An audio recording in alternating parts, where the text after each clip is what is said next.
of What's Happening Now with Laura. Welcome. Despite being 2 days away from what is arguably the most romantic day of the year, St. Lucia has recorded yet another homicide. Yes, folks, another expat has been murdered, this time one of the Syrian community. And even though it grieves me to my core as one who has experienced the loss of a loved one, a relative, to murder, as much as it grieves me to see a fellow human being cut down like an animal in the streets, what grieves me most is the ensuing videos that came out of this, one might say slaughter, one might say execution. You pick your choice of adjectives. I'm unable to bring you those videos this evening. However, I'm certain by now most of you would have seen it. I wonder sometimes, I really wonder whether some of the things, some of the actions that we note from our police officers, whether it is as a result of lack of resources, whether it is as a result of lack of training, or whether it is as a result of lack of common sense. We all have heard the old adage that common sense is not very common. But in one of those videos, what I observed is one singular lone officer cordoning off the crime scene, and to my untrained eye, trampling over whatever evidence there may be, with a lone civilian assisting him in roping off or marking off the scene of the crime. One lone officer. That's all I saw, one lone officer with the assistance of what seemed to be a civilian. And I say seemed to be because you never know. Maybe he could have been an undercover cop. I don't know. He was in sleepers and a pair of basketball shorts and a t-shirt. So I say he may have been a civilian. And there you have civilians, other civilians, obviously off camera, videotaping what was going on with the body of the deceased laying right there. And I ask myself, where is the love? Where is the compassion? I highly doubt at that point the family of the deceased had been informed. But yet still, here were we, St. Lucians, videotaping for our pleasure and for the viewing pleasure of other St. Lucians like ourselves, this poor man's demise. And the lone officer, of course, with limited to no resources, didn't even seem perturbed to ask the onlookers to shut off the cameras. Didn't seem so. And yet in another video, you can actually see people at the crime scene walking around the body, which says to me that perhaps the police had not even yet arrived on the scene. And they were walking around the body. There were dogs, At least one bystander had the presence of mind to shoo away the dogs. But that very same bystander was videotaping the dead man on the ground and commentating on how he met his demise. Again, I pose the question, where is the love? Where is the compassion? This evening, the tone of this evening was supposed to be totally different. From last week, I informed you of some of the issues that we'll be dealing with this coming year. And so I already had a show planned for this evening. But I had to change my preamble. I had to change it to address this growing need, this heinous need within ourselves to always videotape the morbid. It's as if we have a fascination with morbidity, with death, with ghoulishness, with gruesome, and words fail me. Where is the love and where is the compassion? How many times must the police tell us, ask us, demand from us to please do not videotape things of this nature? And we insist. How many times? I believe there was a pamphlet actually written by the police, by a member of the police force, on how to treat a crime scene.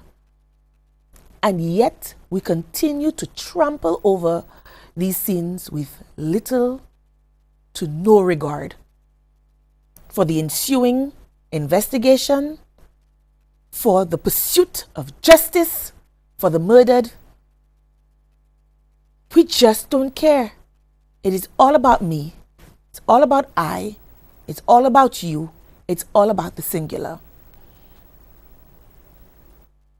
Where is the love and compassion? And there are a few other things that I really wanted to talk to us about. I wanted to talk to us about Wasco and the callous way with which they placed a valve in the middle of a sidewalk that is so potent, that's so full of potential hazard. Just imagining a little child not being fully aware of danger, traversing that sidewalk, which incidentally happened to be hugging one of our major highways, and not being cognizant of danger, stepping off of that sidewalk to go around that valve and stepping onto oncoming traffic. So many more things that I wanted to talk about this evening in my preamble. However, I will leave it at that. I will leave it here with you to ask yourself, on the cusp of celebrating a romantic evening with our loved ones,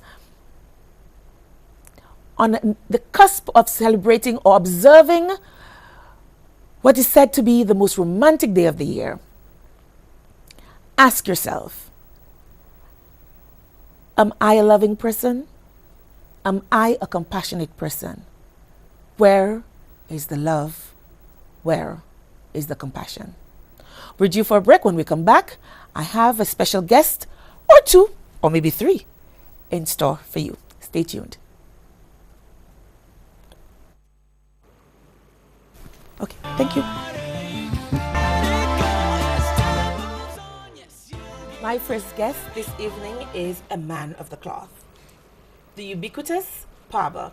He needs no more explanation, no more introduction than this, because he is no stranger to our studios, and he's here with us with a very special guest, Monsignor William John Lewis. Welcome, Papa. Thank you. Welcome, Monsignor. Thank you. It's good to be here. This evening, they're here to talk to us about love. Love.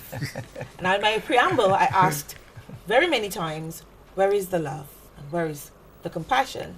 Love. What is love? Strong affection for another arising out of kinship or personal ties. Affection based on admiration, benevolence, or common interests.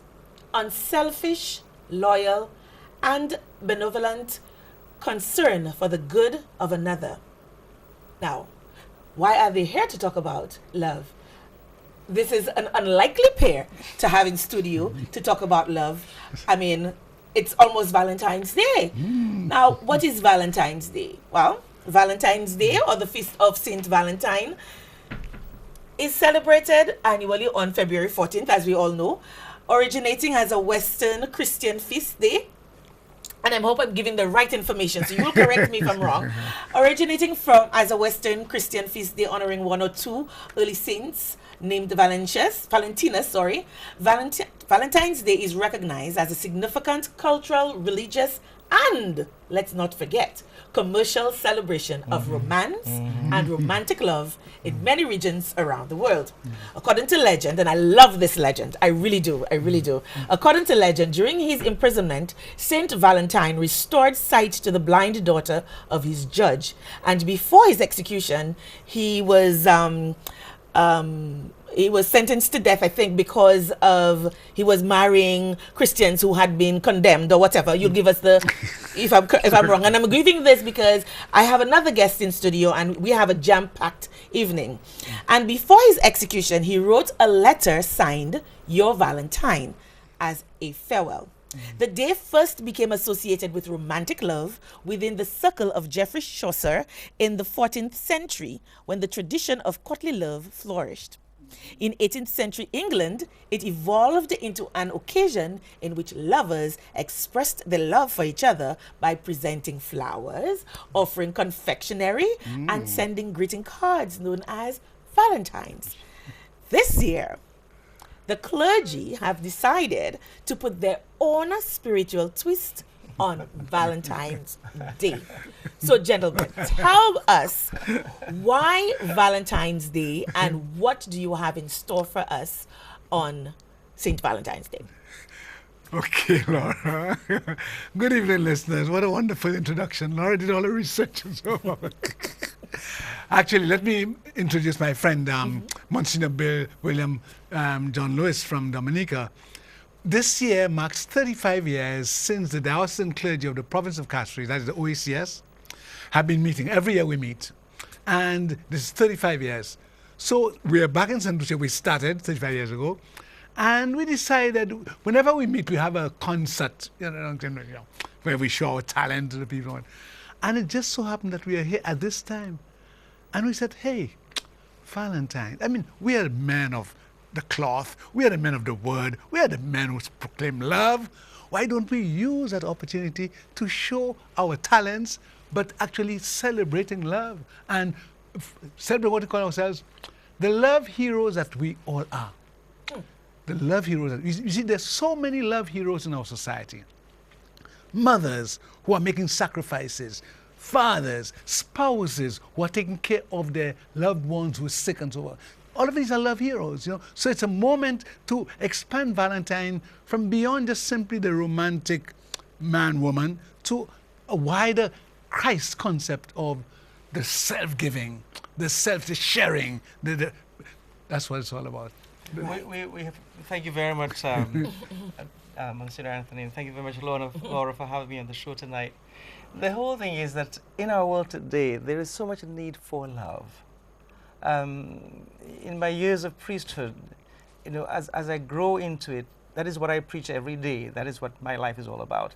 But then I'm realizing more and more that people are getting more callous, more hardened, and you have to find new ways of reaching them and saying what love is. That love is not just a feeling; it's a decision that one makes.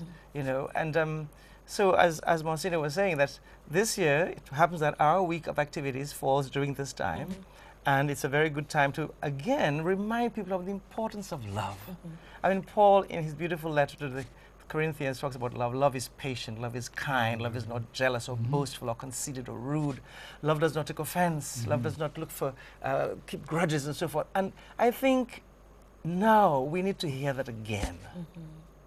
It's a perfect time. We need to hear that again. Not only here in the Caribbean, but throughout the world. When we look at the news of the world, there's so much corruption, there's so much bickering, there's so much fighting, people, refugees all over the place. We think of the crisis in Venezuela, for example. But where is the love? It's the question we're asking, So I think it's a very appropriate time for us again to remind ourselves and our listeners and the people that we serve of the importance of love.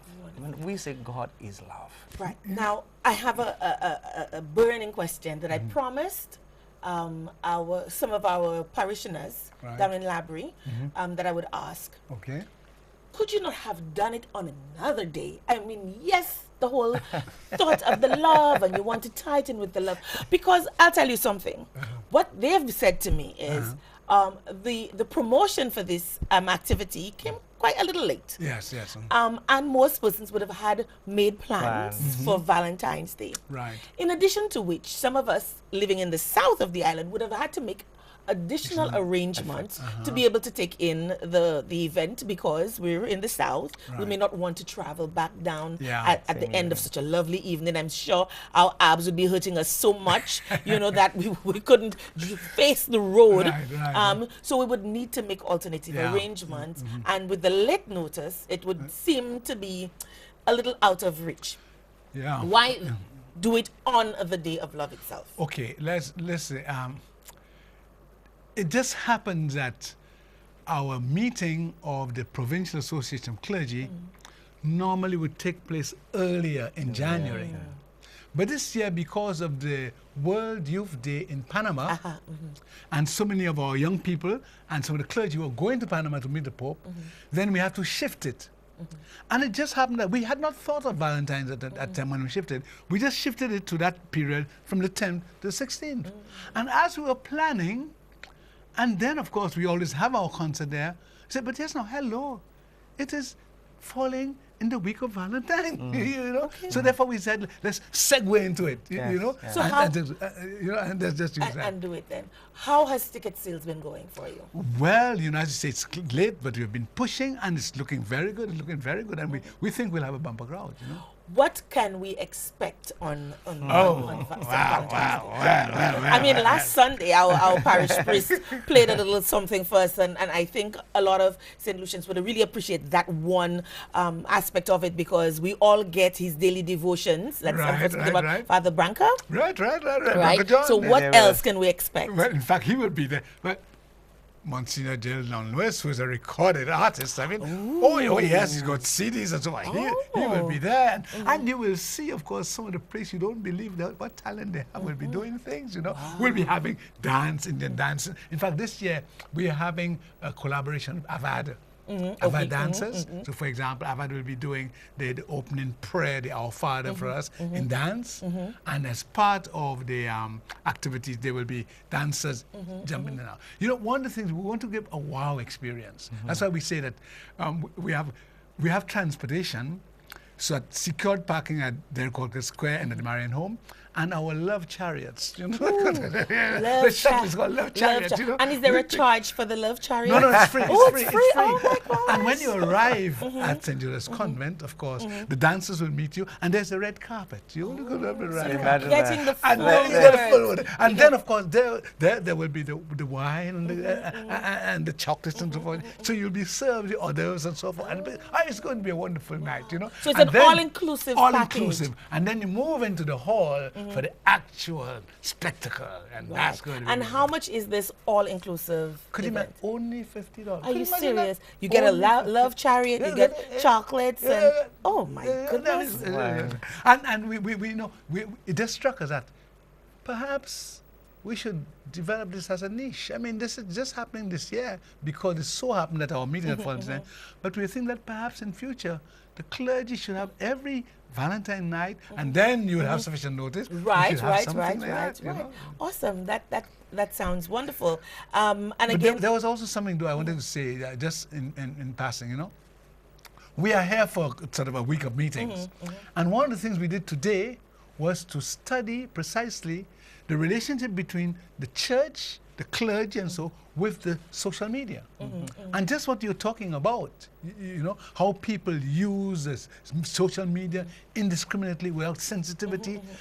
There comes the whole concept of our evangelizing people, helping people to pull people, call people to be Christian, you know, to be loving, to be charitable, to be compassionate, and so forth. And that's one thing we're studying today, the different forms of media. Well, this is the expert. He's the one who was doing the session today. Yes, I was the one, I was a presenter today on, you see, the AAC bishops wrote a pastoral letter, New Ways of Being Church in a Digital Milieu.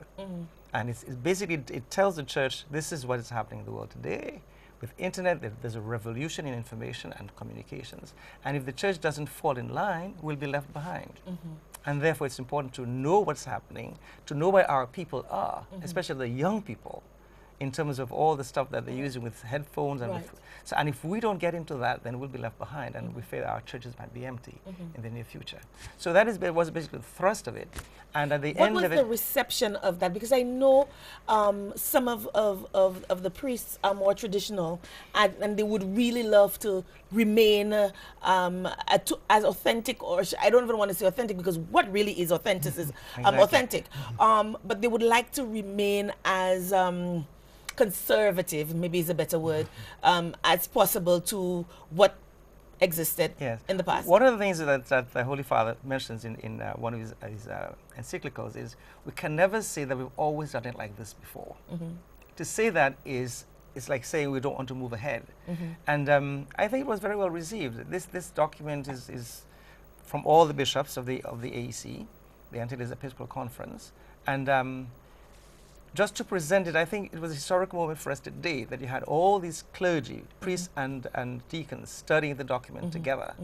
I think that in itself said something about us, that we're ready to move ahead, ready to recognize the reality that we're in, the importance of all the different new technology that we have, whether it's social media, whether it's radio and television, and how we can use that effectively to promote the gospel. Okay. It's unfortunate that this evening we don't have a whole lot of time, Yeah. because Yes, I really yes. would love to delve into that and so forth. So, Papa, I know Monsignor is not going to be here, but I will extend Yes. an invitation to you to come back, and No problem. No at problem. least your conference would have Yes. gone on, Right, and right, you would right. have had a chance to absorb and to put your thoughts together, Right. and to have a chat as to Right. how the church plans on moving forward in the future, because I mean there's a myriad of issues that the church is confronted with, that the congregation is confronted with, and I dare say even this evening watching the news, we had one of the articles, the news items, where a young lady was saying that she wants to hear more from the church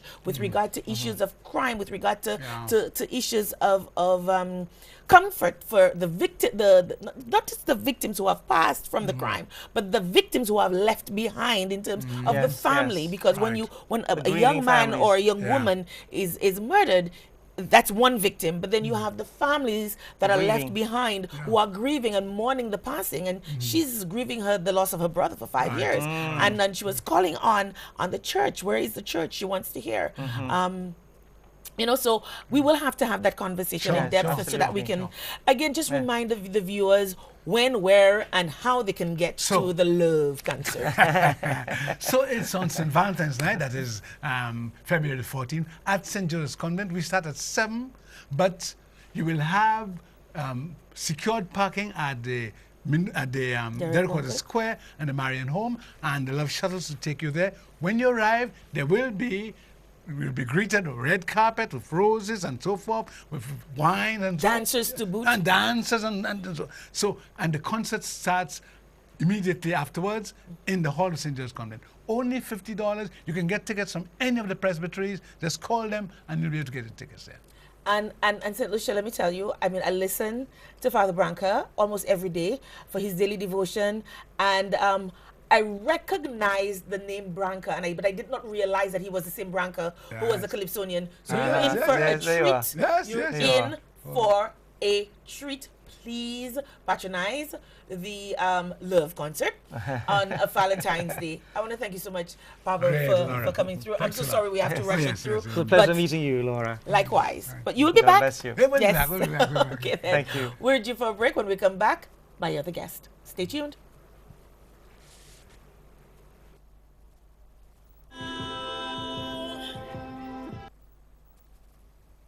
On St. Valentine's Okay, Night, there we you go. are invited to join Catholic clergy from the OECS, an evening of love with a difference at St. Joseph's Convent, Castries from 7 p.m.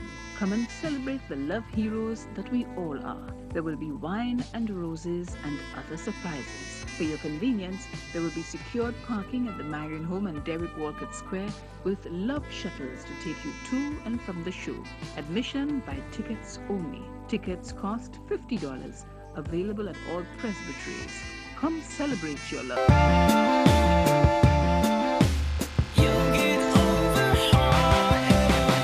Thank you for staying tuned to what's happening now with Laura. Independence, individuality, liberation, unconventionality, self-government, self-rule, home rule, self-legislation, self-determination, sovereignty, autonomy, non-alignment, freedom, liberty, and wait for it, autarky. Google it. But what does it all mean? You know, we use the word independence, independent, you know, so freely. What does it all mean? I've given you several descriptive words for independence. We, and I mean all of us, constantly look to other principalities for assistance, for any and everything, from protecting our borders to preserving our resources to helping us be more competitive, whether it be in tourism, food production, or manufacturing, you name it, we need the assistance. After all, we are a developing nation, and we need assistance. We can't do it on our own. So what does this mean for our independent state? Why can't we seem to get over this hump of dependency 40 years after the father of our nation, Sir John Compton, led us through this ceremonial process of independence? And I say this because every year around this time, we get those armchair experts who come out and tell us we're not independent. Or are we independent? And give us all of this rhetoric and food for thought. But is it really rhetoric?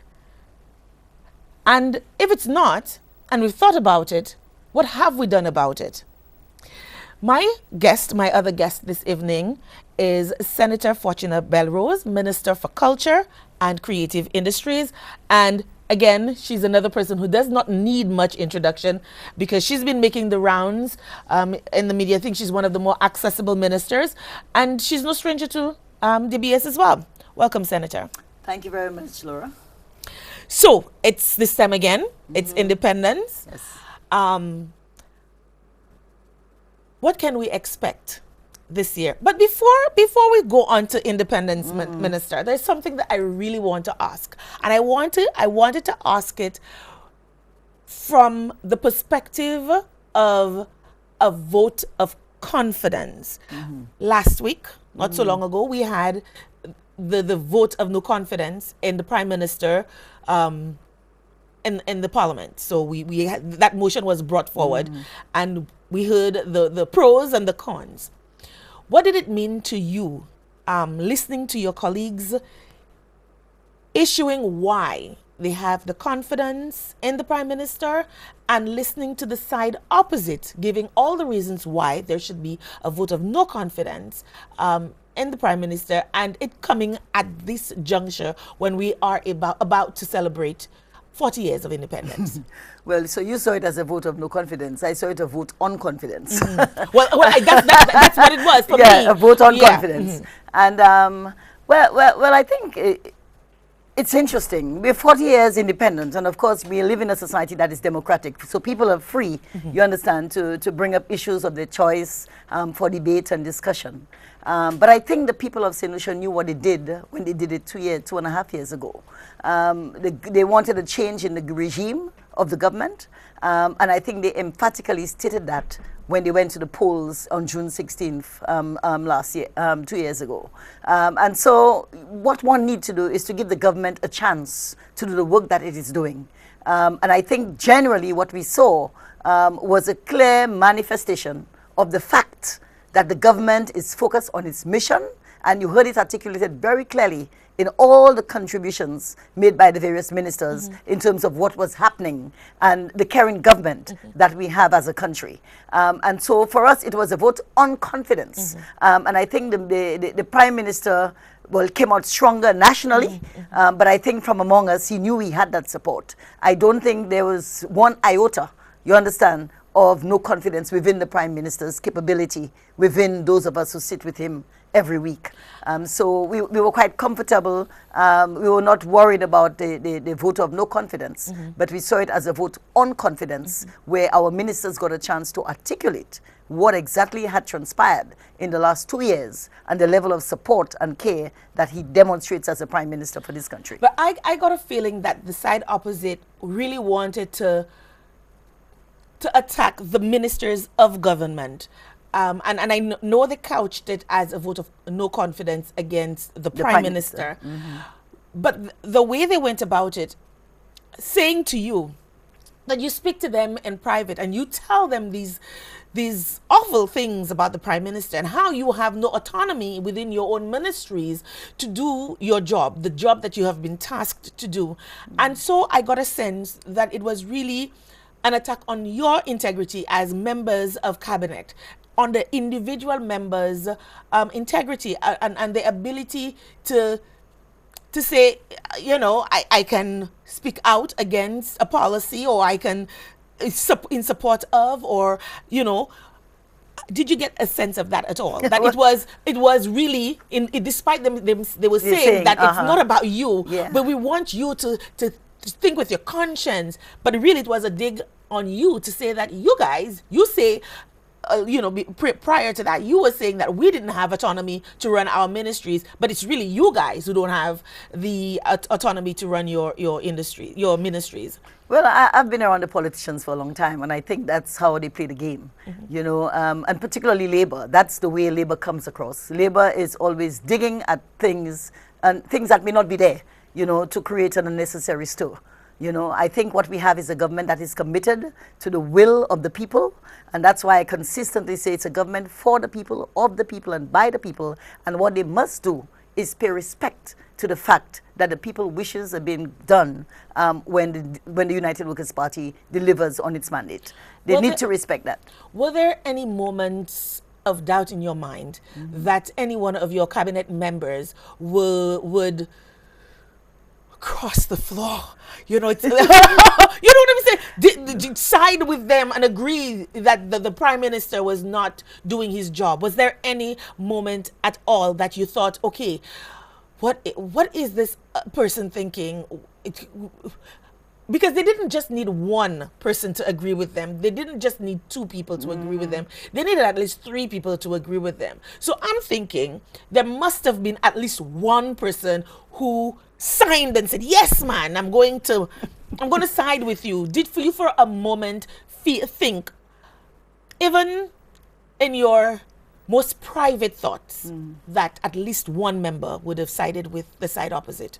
I think given the team that I've got to learn very well over the last 2.5 years, there was never a shadow of doubt or shred of doubt that the team was united in its mission, you know, to ensure that the Prime Minister came off with the highest flying colors, you understand, over this nonsensical motion. I think the team, we have a young, a good mix of persons within that team. And what I saw demonstrated, and what I see continuously being demonstrated, is a tremendous amount of support, you understand, for persons within that team. So there was never a shred of doubt in my mind because that we were going to just slide through this quite easily. I'm not a social media junkie, for want of a better word, but I scoured the social media pages, and there were people who were actually surprised that certain ministers did not disagree with you guys and agreed with the other side, and they came out and said, oh, well, he actually said this to me, and he said this to me, and he said that to me. Do you think it was a game of chess well played? Well, I don't know if it's a game of chess. I think I came from a team background, so, you know, as a sports person, you understand when you have two teams in the ring, what happens. Obviously, when you're among yourselves, you know, there would be battles to fight within, but that is your business, and that is what democracy is all about. That is your business. But for the outsider coming into that ring, no, man, you know, it doesn't work that way. Right. You understand? So you close ranks and you you have to close ranks, and you have to send a message that just don't mess with us, you know. And I think the team is united in that mission. The people of St. Lucia elected us 2.5 years ago to make changes for the benefit of the people of this country. And that is what we are focused on. Labour has its agenda of trying to ensure that they win the next election, and it's our responsibility to ensure that that never happens. Right. And so we have to continue to work with the people of St. Lucia to remain in office. And I think from all indications, from what we have seen, and even what I believe Labour themselves have seen, they need to do some desperate things so they can try to get in the next time around. But it's not likely. Last week, several of the viewers asked the question, posed the question, whether they called or they sent the WhatsApp messages or they sent emails. They posed the question, do you think that the opposition leader, Honorable Philip J. Pierre, was played by his own party? Well, I don't know if he was played by his own party, but he looked like a sore loser to me, you know, because before the vote was counted, he went out. Man, if you're fighting a battle, you have to stay and face your music. You know, you cannot be the first man out, the first man to propose something, and then you're the first man running out. It means that you abandon your troops. And so it was very clear to me that there was some level of abandonment, you know, in terms of waiting for the results, you know, to come through. Because so for me, that's terrible as a leader. If you're looking to lead, you have to always be leading to the front. It's You like the understand? In a song case like says, that. you got to sink with the ship. Absolutely. Stay Right. there Stay and face your the music, music. yeah. But the fact that you ran meant that you really felt defeated and was hurt. I think a lot of people Yeah. thought it was very telling that Yeah. he left, and his other colleagues, they never even noticed that he left, and that they were Absolutely. within themselves in their own silos, and it was almost as if he was on by his own. himself, Yeah. and then they were closing ranks, you know, with Right. because they were laughing and generally relaxed, and he seemed, but anyway, The camera showed that. right, well, Yeah. we're supposing here, Yeah. this Yeah. is just a supposition. I'm no expert on body language, but I thought it would be interesting Yeah. to get your view on that. Yeah. But having said that, let's turn our attention a little bit to independence. So St. Lucia is celebrating 40 years. 40 years. In a couple Could of you weeks. imagine? How old are you? 40 years. You're 40 years I'm old? not 40 years. Oh, okay. I'm just saying that St. Lucia is turning 40 years. And I'm not going to say St. Lucia how old I I am. thought you were one of the children of the era. You know, 40 years. You know, I'm very young. You're very young. Yes, Okay, sir. so you're one of those. I'm uncrackable. Yeah, okay. So yeah, I'm not going to date myself. Yes, because yes. my kids. When I say my kids, there are a core of young girls and boys that I work with every Saturday. Right. And whenever I tell them my age, they go like, "No, miss, you're not." Absolutely. And so I take it with a smile. Yeah. And graciously too. Yes. So we're turning 40, St. Yes, Lucia. big time. How are the celebrations coming up, and what are the plans for 40 years? 40 years, I think, is a significant milestone for any country. And, you know, St. Lucia is a Christian society, and I keep harping on that a lot. And biblically, 40 years symbolizes liberation, you know, that year of deliverance, deliverance, you know, and delivery for us as a government is the year that we really want to come through with most of the projects that we have. So the airport project, the hotel projects, quite a few of those massive projects that we do have, we want to be able to implement those for the people of St. Lucia. So that 40 years is significant for us in that sense, because it's going to be 40 years and, of course, delivering for the people during the year of deliverance for our country. The celebrations are going very well. In fact, we've had a few events already. This week is going to be an interesting week for us. We have a number of events on. We've got the military tattoo going on across the country, the police actually getting into the communities and down with the people, doing their drills and displays in the various communities. We also have tomorrow the renaming of the Serenity Park, Tell which us is another a interesting little. one. Let's talk about that a Yes, little bit, okay, because so I've that's heard, one. Yeah. I've heard a lot of things, but before we talk about a little bit the renaming of Serenity Park, Yeah. it's interesting that you had the analogy of the deliverance and the Yes, 40 years, yes. because straight after independence is Lent, and you know Lent Absolutely. is 40 days That's right. of Fasting and sacrifice and Yes. introspection. Yeah.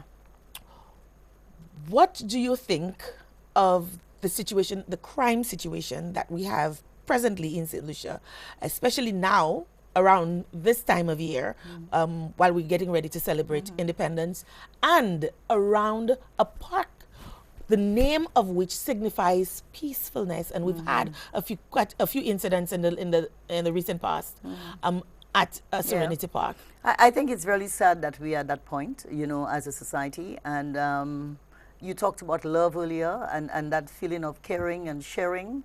And a lot of those persons who commit those acts are persons who are devoid of love and attention. And so this is their way of getting back at society, you know, which perhaps chose to ignore them earlier on when the manifestations of the possibilities, you know, were being expressed. And so it is very sad for us as a country that we are there. But I think more importantly, we have an awesome responsibility as a government to ensure that we provide the opportunity and create the enabling environment for this not to continue and fester in the way that it is. So we are working with our police department to ensure that they are trained and they have the necessary equipment and tool to be able to do the work that is required. You know, there have been this long impacts hanging over their head. Is there anything, any resolution in sight with the impact situation? Because I know, I mean, it could not be easy on the police officers who are impacted by this impacts report. In addition to which, I'm almost waiting for the other shoe to drop because we've been focusing for the last few years on the police, but the report did mention business people and government officials who are impacted by the impacts report. So I'm almost waiting with bated breath. Okay, so should the police situation be resolved, what then? Are we going to have part two? You know, taking on the businessmen, and then part three, going after the government officials. When does it end? How does it end? Well, I really can't go into that, but that's a matter for national security, and of course the minister would articulate on that when the time comes. But I think the key thing for us as a society is to remain conscious of the fact that we live in a small society where everybody is connected, and the crime really affects every one of us. I have lost at least two nephews, you understand, in the whole crime spree that has begun in this country. You know, dating, well, the last one was perhaps September of last year, you know, and through no fault of his, really, you know, and so it is sad because we're all touched by it. But I think what we need to do is to be able to reach out to our young people more and ensure that there are opportunities for them to engage, to speak out. And that is where we talk about the caring nature of our government, ensuring that the schools have the social workers, ensuring that the children have the counselors that they can relate to when they have issues and concerns. You know, just this morning I attended a small ceremony where one child collapsed in the school. He was just standing in the sun for a few minutes and he collapsed. No breakfast, no food, you know, no one really cares, you know. And so I think these are the simple things that create the monsters. You know, the ignoring those simple things create the monsters for us later on in life. And so the good thing now in terms of our government is that we're continuously providing the support to enable the kids to get to school, to provide meals to them, to provide the support system within the school itself, to ensure that they get some care. And then, of course, for the parents who are not able, we have the after-school programs where they can come to relax, get something to eat and drink, perhaps before they go home in the evening to an empty, household. And so there's a lot that needs to happen. There are lots of systems and networks that need to work properly to enable us to free ourselves, you understand, from what we're seeing there. But clearly, some persons did not get the attention, they did not get the love, and as a result of that, it's easy to buy them, you understand, to get involved in the criminal activity. You know, I was watching a movie. I mean, it was a comedy, but something that the star boy or star girl said, it was Medea. I'm not sure if you're familiar with Medea, but she was saying, yes, it's all good and well that we say what your father did to you, what your mother did to you, what society did to you, but there comes a point in time when you become an adult that you've got to take stock of yourself and say, okay, yes, I didn't get this attention when I was a kid. Yes, I didn't get this attention from my mom. My mom didn't love me. She left me. My dad abused me. Society shunned me. But there comes a time when you have to sit up and say to yourself, listen, if you continue going down that route, you can get killed, you can get locked up, you know, and there are so many worse things than death in and of itself. Are we doing these people any service by saying, okay, they didn't get the love and they didn't get, so I understand? No, I don't think we're doing them a disservice. I think what it's doing is forcing us to look at our systems as a society. Gone are the days when we had, the extended family. We now have nuclear families, and we must bear that in mind. And if the society does not address the fact that the provisions are not there, I'm telling you, I'm from a community. I mean, when I look at Castries East, there are areas where you have children just in homes not being fed. You know, people have to go in and look after these children because the mother doesn't really care. In some cases, she might be out of her mind. You understand? So you need to have a society that looks after, that provides the means and the wherewithal. It's not always honky-donkey in our paradise. There are persons who cannot afford and are definitely challenged, and we have to reach out.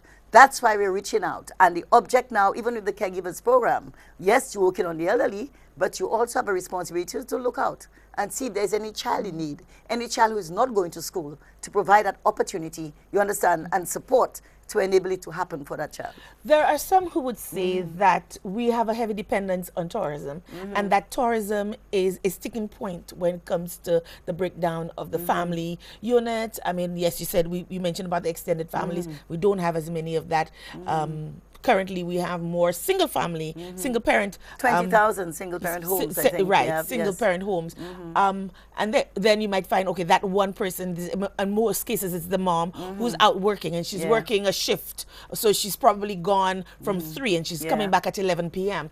School dismisses at 2:30, 3 o'clock. By the time the kids get home, even though they have the after school program, how long do you keep them in an after school program? Maybe until what, 5 o'clock? Yeah, 5, 6 o'clock. And then they get home. Yeah. And there's still an empty house because mom doesn't come home until 11 o'clock, 11 p.m. Is there a way that government can circumvent that and create other avenues outside of tourism that can create a situation where we're less of a service-oriented economy, wherein parents can be home when the kids get home? Well, I think one of the things you have to look at is as the country develops, we need to ensure that we have the resources we need to manage and develop ourselves. And if tourism is one of the lucrative areas for us, I think we should go into it. But having said that, we need to ensure that we provide the support services to ensure that we do it right. You know, as a mother of 3, I have 3 children. It was deliberate on my part to ensure that my children understood the extended family and the way it worked for us. We had to be able to use everybody in our family to assist them to grow up in the way that we wanted. Some people do not have that luxury. And that is the point. We have young mothers who do not have that. Young mothers who have issues with their families, but there's no place to really go, you know, to ventilate that and find a solution. And so even as politicians, we find ourselves working with them to try to get them to the right channels that will be able to provide the support for them. But the important thing is giving people that capacity. You know, and you talk about those children who were there without their mothers, but through the after-school program, they could be strengthened and given the capacity to make the positive decisions that will impact their lives for a long time. Now, you mentioned tourism being a lucrative area that we can help to take care of business in our. But really, is it that lucrative? Because there are some who will say that it's really a trickle-down effect, because you have the vast majority of the people within the tourism industry at the bottom, and so it's a pyramid, and you have very little spend. So for instance, we hear, let's take cruise ships for instance, so we hear the numbers all the time. Yeah, 1.2 million this year. 1.2 million. Yeah. How many of these cruisers come off the ship, and how many of them who come off the ship actually spend? And so at the end of the day, those are some of the issues that we have to, because yes, they come in and. But that's just only one aspect of the tourism industry. It's only one aspect. You have the cruisers, you have those who come in, and then you have the other big industry booming, which is the Airbnb. You know, people are offering their homes in the various communities now. You know, in fact, we have the cricket, well, I think it goes on until tomorrow. We have the cricket here, and, you know, I see the white people coming from all corners. And every I home, can attest, in all holes of St. Lucia. That. I can attest to that. Yes. That you can hardly find a room absolutely. from Castries to maybe Cap that is empty today. Absolutely. I did the so research. that is a big industry. I did the research, but this is just in a 1 week span. Yeah. And this is just in Castries, in the Northern Basin. I'm talking about further afield. I'm talking about, we like for instance, yesterday, I saw all of those off-road vehicles passing through. We have in Labrie the Papel. There are shops there, and they handcrafted items, and the ladies there will tell you, if they sell one item at $40? But you know, Laura, the other thing I noticed too is that our people just want to sit there, you understand, and wait for the sales to come to them. There's something called taking the sales to the people, you know, and reaching out in a way. So you have to find those creative ways. Because they tell you the to be people, able to they go out, come, they come, yes. they come, they use their facilities. They don't want to pay for the facilities. Oh, interesting. They don't want to pay for the facilities, and they will not patronize the shops. And their prices are much better than, say, at the Castries market. And so those are some of the concerns that they have, and they figure, okay, if you're going to come in and use my facilities, you're going to use my water, you're going to use the toilet, you're going to have to pay. You're going to have to pay something for it. And then so you find the tour operators will say, okay, well, we don't want to use, we will not stop here because we have to pay for these things, and we don't want our guests to have to pay. Yeah, but then the out things of have to pocket. be maintained. Come on. The And, things have to be and, main- and yeah. so it's a catch-22. So Yeah. whilst the guests come and they think it's an all-inclusive package, they've paid for this store, and so they don't have to pay for anything else, but they don't shop. but They we don't need to buy be- the little things, and those things are handcrafted, and so they're right there. So it's Yeah. not like they have to go to them. They Yeah. come, they're there, Yeah. they browse, they Yeah. ask about the history. The ladies stuck their guts out, and at the end of But the then day, the other thing is, in terms of enticing people to shop, you need to have the right products. You need to know what they're looking for to be able to offer it. You don't just offer things off your head, but you need to do your little survey in your market, determine what it is the needs are, you know, for persons what just coming in and avenue popping in to is be able our to do it. government giving to our people, our artisans and crafters, to assist them in that way? Because these are not marketers, these are people who are good crafters, they're good Yeah. artisans, but they're not sellers, they're not salespeople. Yeah. You know. Well, in fact, just recently we had a major training exercise, a major training program for a number of persons who vend, the vendors, because you're looking at the whole redevelopment of the Castries area. And of course, as we look to expand our programming, Choiseul, Soufrière, all of these areas would receive that kind of training where they can look at the products and the type of products, you know, that would attract a visitor coming to our shows. It cannot be in 2019, you know, that you're making these humongous things for people to carry. People prefer smaller packages, you know, neater, nicer, properly decorated. And this was open to everybody. And- what is everybody I would around s- the island were well, invited? more what was it? particularly the Castries vendors. I think the pilot would be, you know, with them initially. So it's just a pilot. Yeah, a pilot initially, and I guess it will be expanded as time goes on. But the important thing is getting our vendors to begin to think differently with respect to the services that they offer and what it is that the vendors would want, the people would want when they come in. You know, and it may mean soliciting ideas from them when they come themselves. You know, to tell you what would you like to take from St. Lucia.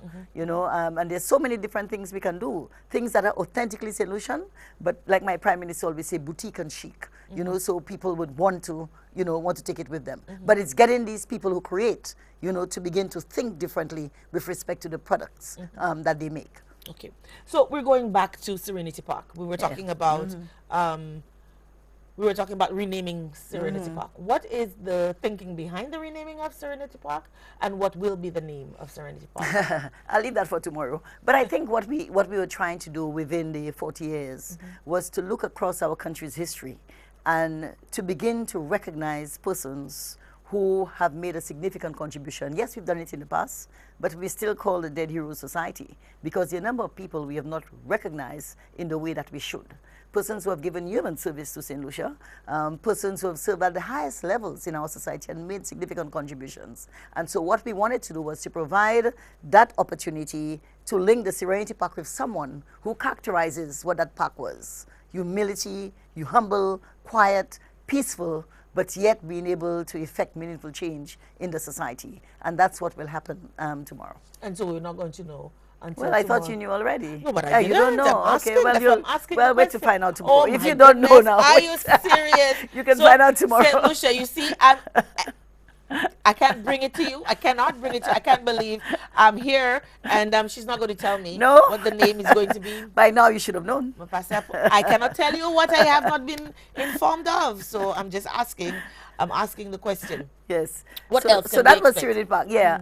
And of course, tomorrow is what date is tomorrow now? The 13th. The 15th of which is Friday, we've got the Miss Independence. And you know, last year we piloted with the Miss Independence. Gregory Lord had been doing it for a number of years, literally on his own. And so what the committee did was to work with him to be able to move it into the mainstream with our independence celebrations. And so the Miss Independence is now under a separate independence committee. And so we have 10 girls from across the country. That's quite a bit, sir. Yeah, 10. You know, ideally, yes, 10 is a bit for the show. But 10 is good enough because we have most of the areas across the country represented. I noticed that. And I think it's going to be a bumper show. You know, last year the pilot was, wow, phenomenal. The cultural center was too small. You know, I'm talking about too small. We did the legacy show was done, managed by Teddy Francis. Too small. People have been crying, it is too small. We need a bigger venue. We need a better space. We need a space where we can host our citizens it's interesting and that you our should say- VIPs. It's interesting yes, that you in should say comfort. that people are saying that we need a bigger space. Oh, we need a yeah. better space. Oh, yes.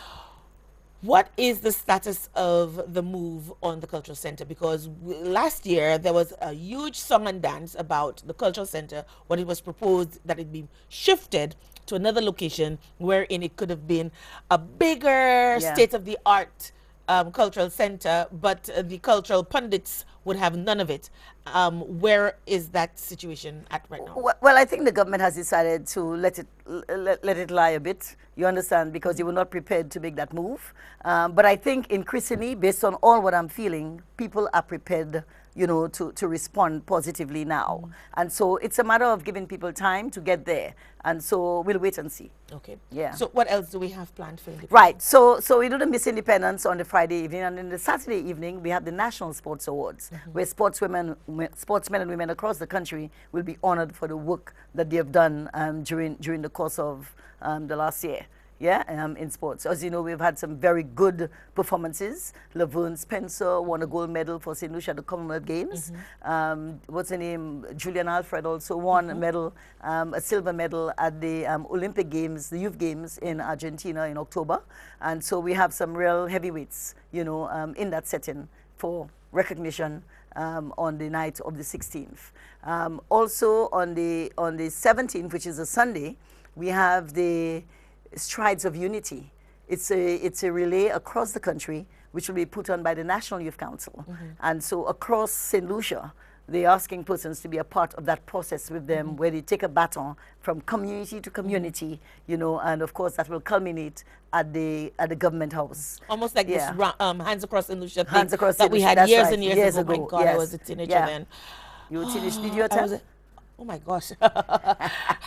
I don't even want to go into the story of how I almost missed it and Ooh. how I had this epic temper tantrum that I had. Well, it wasn't a temper tantrum, but it was more of a PG party. Right. But it was epic. Epic. Okay, well, I wonderful. think my father is still Yeah. And, traumatized by the whole.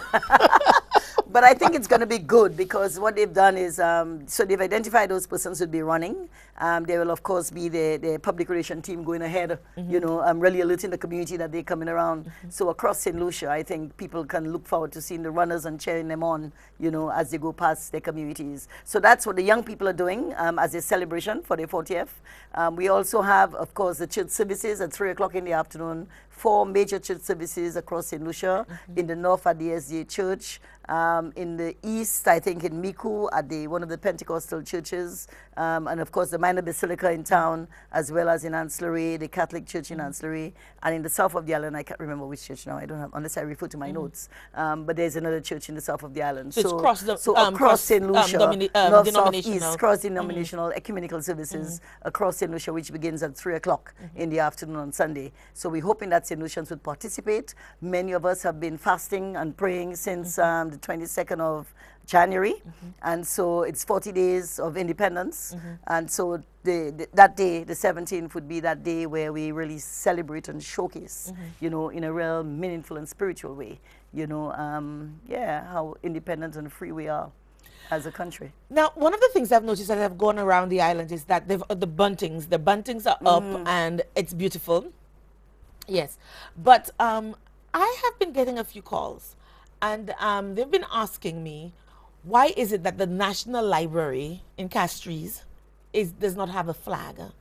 Oh, I know, well, and they've been asking me to ask the question. We need to why ask there's the no chief flag librarian why there's no flag. Yes, so the question is it a lady? I'm not sure. The chief librarian, I'm not sure. Well, most likely. Mr. or ma'am, whomever is the chief librarian, please you need a flag on the building. And I mean, because it's a historical building. Absolutely. And I think it's an eyesore for a lot of the viewers because they keep asking me, why Yeah. is there no flag on the library? Yeah.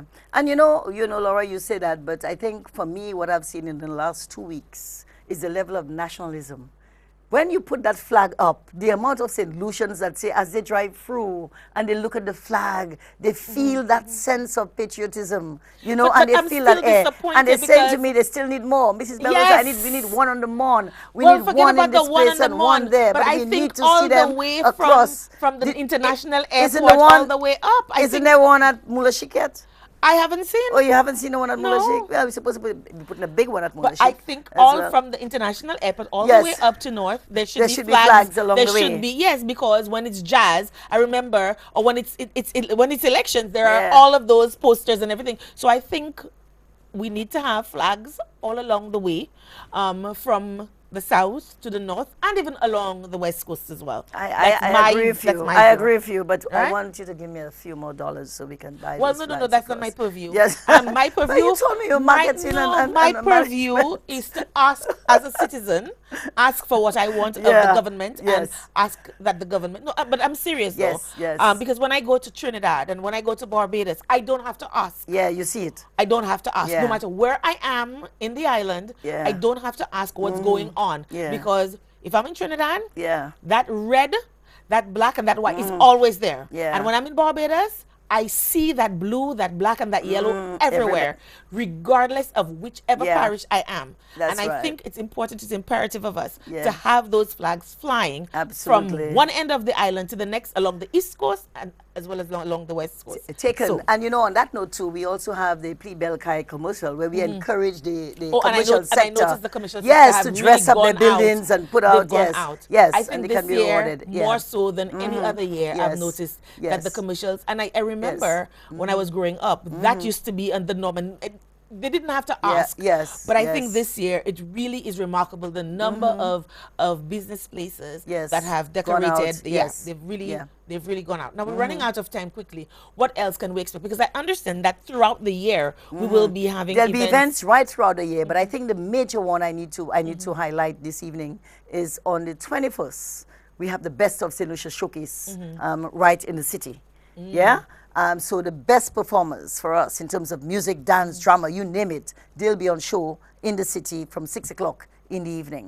We'll What have day two is that? stages, the 21st. On The the 21st. I think the government is looking at the possibility of giving us a half day because of the number of persons we have involved in the presentations for that evening. And where exactly in the city will it be? So in the city, Constitution Park and along Jeremy Street, we'll have two stages there with performances from 6 o'clock. And then, of course, we have the Best of St. Lucia Showcase, the Story of St. Lucia Showcase at the SAB playing field. That's a production I that's heard that's been gonna be managed epic. by Adrian Auger, and of course involves quite a number of artists from across the country. And so that's happening from 9 o'clock in the evening, and then at 11:30 we'll all move to the harbour area for the flag raising ceremony and of course the fireworks display, and of course with the So And- that and- should and- be and- should be a fun evening. And I'm happy that at least one activity is being held. Has been decentralized. At Yes, least yes. The play has been decentralized, and, Yes. and I like that. But I'd like to see more of that. Yeah. I think we're all in this, and the theme says it all. We're all in All it, in, right? yes. So if we're all in, I think there should be more activities that are decentralized. Yes. To me, because it's not everybody who can come up to the city. Every time. Absolutely, but what we've done this year is to ensure that the local government councils across St. Lucia are mobilized financially to be able to get the people to participate, to buzz them up. So people can 'cause I haven't leave their heard about vehicles that. at home in their communities, take the buses from their communities and come up. And when is you know, that to the going? When event. is that program going to be unrolled and so persons can Well, get to know the about ads the ads should be out from tomorrow. Okay. Yes, so we Okay. should see the ads being pumped out from tomorrow. It should be in social media already. I'm sure they're on, but it should be out from tomorrow. I can let you have a copy if you want to play it now. I can send it Absolutely, to you. please So do. you all can have it. I'll do that on the break. Please do. if Thank you so anything. much. And speaking Yes. of break, we are due for a break. Yes. But when we come back, our lines will be open so that you now can have an opportunity to have a chat with the minister. Stay tuned. Thanks.